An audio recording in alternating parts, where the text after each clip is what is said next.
Greetings, star children. Welcome back to Heartbook Radio, where we explore the shimmering tapestry of existence and occasionally the alarming lack of common sense in modern society.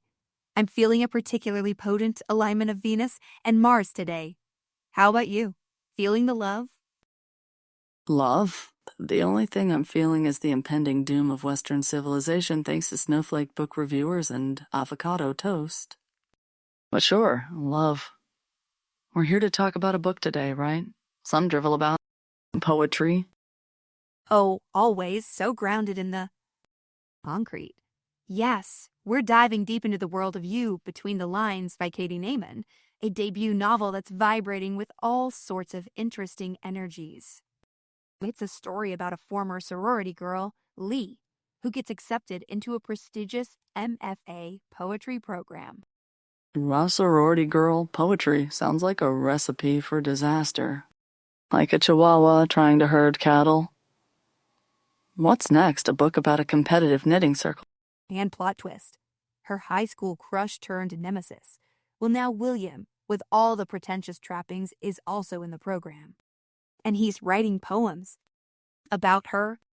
Oh, please, this is the 21st century. We have restraining orders for that kind of thing. Back in my day, if you wanted to woo a woman, you wrestled a bear. Or, at least changed a tire. Poetry? That's what you did when the bear ate your truck. It's a metaphor. The poems are a way of exploring their complicated history, their unresolved feelings. It's all very charged. Charged like a battery? Because that's the only kind of charge I respect. This whole thing sounds like a bunch of overly sensitive millennials whining about their feelings. I bet there's not a single explosion in the whole book. There are emotional explosions. Explosions of self-discovery, of vulnerability. Leah's trying to prove herself, to find her voice, to win a fellowship. It's a journey of growth. She wants to get out of the copywriting work that's sucking the marrow out of her soul. Growth sounds like a weed. And what's wrong with copywriting? Honest work, putting words together to sell things.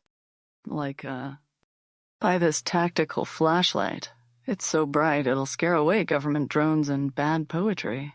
The book explores the tension between commercial writing and artistic expression. It's about finding authenticity, about daring to be vulnerable.